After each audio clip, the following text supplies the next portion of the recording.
So in this segment, we're going to be talking about some secret film that exposes contamination, cross-contamination at testing labs within the UK. So this is in the Milton Keynes, like a lighthouse lab or something like that. And what we're about to see here is pretty dodgy, to be honest. Some of these people are not very good at their job and have caused potentially problems with test results, and in some cases a lot of problems with test results. So if we watch this video here, you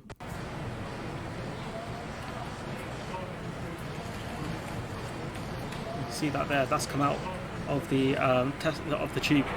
It's meant to be taken somewhere else. Swab carried across. Oh, you can just like pick it off the tip, you can just like knock it back in the tube. Like, it's not really clear, as long as it doesn't go on the plane.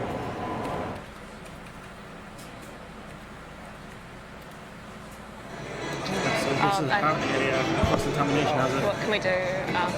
I don't want to get hit with a copyright strike because the music in the background, but yeah, it's just what's happened there. It looks like a swab has come out of the tube, the robotic tube thing, and it's potentially cross-contaminated other samples. So if you got to think, if that swab had COVID thing on it, right, particles of COVID, that's potentially cross-contaminated. So other people would get a false positive because of the incompetency of this testing thing. So, again, the BBC call it NHS test and trace. Stop it. Please stop it. So a BBC reporter working as a lab technician filmed staff cutting corners and processing samples in a way that could cause contamination, which is something we saw there. When that swab dropped, if it touches other samples and things like that, you're risking contamination.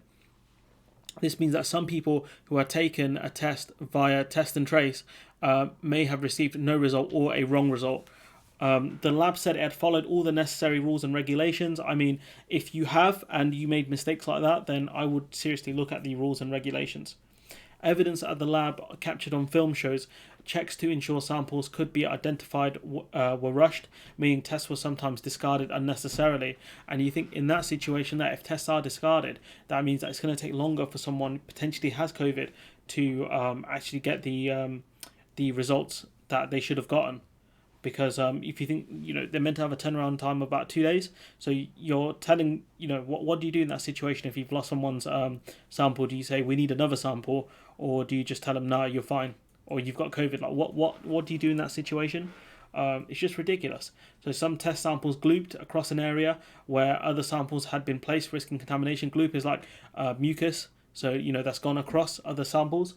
Swabs used by people to take COVID tests were left in their tubes when processed, presenting a further contamination risk. A quality control scientist telling reporters that the quality of the results progressively got worse through the day, which meant that, maybe staff fatigued or just didn't care, as the day progressed. Who knows? The findings have led to experts question the way the lab was operating. And this is an issue because if these labs aren't running properly, these are, I think this lab particularly does about 40,000 samples a day or something like that, 4,000 samples a day, like a ridiculous amount. It does say further in the article. But if you're doing this, every day, you're making mistakes constantly, it's going to cause massive problems in terms of false positives. So one expert described a scene from the undercover footage where a technician wipes up a sample with a tissue as crazy. There's almost zero question, said Chris Deering, the director of the University of Nottingham's Biodiscovery Institute, said that this would lead to contamination. Another expert who used to run a company doing millions of PCR tests said you cannot run a service like this. There are always ways of making things faster, said Phil Robinson, and it's not by doing things at a lower quality. And that's the point there, which is, these labs have, specific targets to hit, and if you don't hit those targets, you can get in trouble. And that's one of the ways the lab makes money, through processing tests. And so the staff are incentivized to get through things as quickly as possible, so they'll do stupid stuff like this, or maybe the staff just don't care. Who knows? The government has spent more than £1 billion building a network of laboratories to process tests as part of Test and Trace. The lab in Milton Keynes is run by a non-profit company, UK Biocenter. I mean, if you're a non-profit, why are you running like rubbish? So is the Ice Cream Band music. And it's one of the 7 so-called lighthouse laboratories brought on stream by Number 10. Allegations of poor working practices at the lab were highlighted by the BBC in October 2020. That was like 6 months ago. The UK Biocentre at the time said it was already addressing observations, or clearly you didn't. But months later, sources told the BBC's Panorama programme about continued poor practice. So clearly nothing has been done by this group, this lab, or the government to deal with stuff. Reporter Jackie Wakefield worked 18 shifts undercover in January and February to investigate. She joined one of the 4 teams of technicians doing the PCR samples. So, they're saying that this lab can process 70,000 COVID tests a day, but while Wakefield was there, it was usually between 18,000 and 40,000, which is a bit strange considering that, during the second wave we got hit pretty badly, as the article points out. The lab technicians the reporter worked with sat idle for significant periods of their shift. So why? Do they just not care? What is going on here? But technicians work to targets regardless of the number of samples arriving in any 24-hour period. So once they hit the targets, maybe they just didn't care. Who knows? At the sorting stage where tubes containing people's COVID test samples were removed from bags, checks to ensure they are traceable were sometimes rushed. So, making sure that people's addresses and stuff are on the bags helps. So then you can, whose sample it is. Each sample should arrive with a barcode on both the bag and the sample, each tube inside, meaning that if the tube itself is missing a barcode, the one on the bag can be used. So that ensures that you can get the result back to the person who has taken the test. But the Panorama film shows a sample tube without a barcode being discarded due to the bag having already been thrown away. So these idiots, you've got the barcode on both the bag and the tube, all right? The one on the tube is not there, and because you've thrown the bag away, you couldn't find the address of the person. It meant that the person who had taken the test would then have to take another, so that takes time as well. So instead of getting your result back in, say, 2 days or 3 days, it takes 4 days or 6 days, which can impact people. If you're negative, you have to wait longer, you have to take more time out of work, or if you're positive, it means that maybe you have to self-isolate for a bit longer. But it's just a ridiculous thing. The reporter spoke to colleagues on each of her shifts who told her this happened regularly. So clearly the people who run this lab do not care, and the government do not care about this. The lab told Panorama it is essential people get the results back quickly, and to ensure staff who can work at the laboratory to the laboratory standard capacity. That's a load of rubbish. Clearly they don't care. After they are sorted, samples are sent to liquid handling robots at the heart of the mass testing program. I think I've seen some of these things in zombie films, but so you've got, this is how it's meant to work, I think. So 8 pipettes dip into the sample tube and move to plate the release sample. So they'll take the sample from here and put it into these things. So the dragging swab risk, so contamination risk. As pipettes pull out of the tube, a swab sticks to the pipette and falls to the surrounding sample. So in this example, it would fall onto these things if it's not seen quick enough. And you got the gloopy sample risk, which is grim. Mucus, a bit of mucus gets stuck to the pipette, and it could drop off to any one of these. So that's something we saw in the video as well. So the robot pipettes automatically dip into 8 tubes at a time, suck up a small portion from each, and then deposit these on a testing plate where they are later analysed and the presence of the virus that causes COVID-19. So, you got to imagine if, say, this sample dips into one of these, right, and this thing is, has COVID, COVID particles in there, you're risking false positives if that's the case.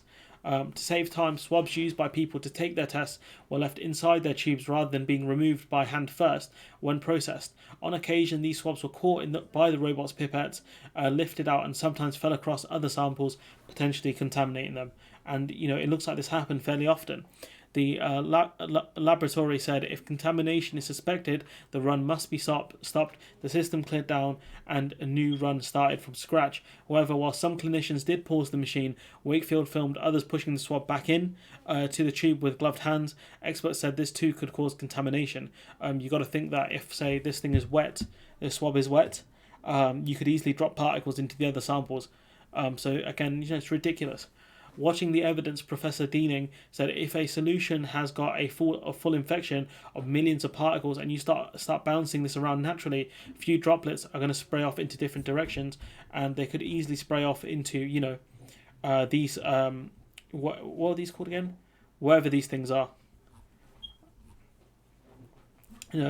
So some samples are much thicker than others because of mucus, and also present a contamination risk by the way that they're sometimes handled in the Milton Keynes lab.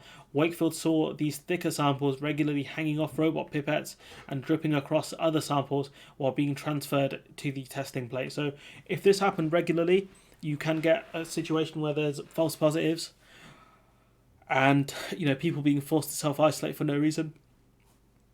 I do wonder en masse how often this happened, but it's ridiculous that this lab allowed this situation to happen. Wakefield filmed technicians continuing to process the plates, with one attempting to salvage a plate by simply wiping it with tissue. Again, you're causing potential contamination there. What you're seeing here is absolutely crazy, said the Professor Deaning. There is almost zero question that this will lead to contamination. So he's saying it's pretty much guaranteed that it's going to happen. The lab said there have been isolated mistakes by individual staff. Again, this is a load of rubbish here, because we know this has been happening potentially since October or before that, because the BBC have investigated it for that long. Also, they're saying that, we went from 0 to 11 million in a matter of months. Okay, that's great, but you're not doing your job properly. So who cares? Industry best practice. So the reporter spoke at length to 3 of the scientists, and while she was told by one that management wanted to improve quality at the lab, 2 told her that they see hundreds of samples on testing plates they think are contaminated. So you're potentially, massive amounts of false positives here because of these labs not dealing with things properly. One frustrated scientist told her that the quality of the results were often better at the start of each shift, saying things got progressively worse, and by the last hour of the day, half the plate was garbage. And you've got to think to yourself that tells you that there's a massive lapse in quality as the day goes on, because people maybe get fatigued or just don't care towards the end. Maybe it's 3 p.m. on a Friday, something like, oh, screw this, I just want to go home. But it's poor that a lab is run like this. It said Panorama's findings were an incomplete. So this is the UK Biocentre saying Panorama's findings were an incomplete and selective representation of its efforts, and has been operating under a unique period of pressure because of the second wave. I mean, it's a load of rubbish again. Like, if you can't process all of these tests, you should have told the government straight that you don't have the facilities to do it, and that they need to build, or they need to get more services to do this, more labs. The government said it demands the high standards. That's a lie. Takes concerns extremely seriously. That's a lie, and will be fully investigating the allegations that have been made. Also, most likely a lie. So we can gather that some of the technicians in this lab in Milton Keynes did not care about their quality of work and risked massive amounts of cross-contamination because of their actions, which could have led to false positives. But anyways, I'm going to leave it there. Let me know what you think in the comments below. Like, comment, share, subscribe, and hopefully I'll see you in the next one.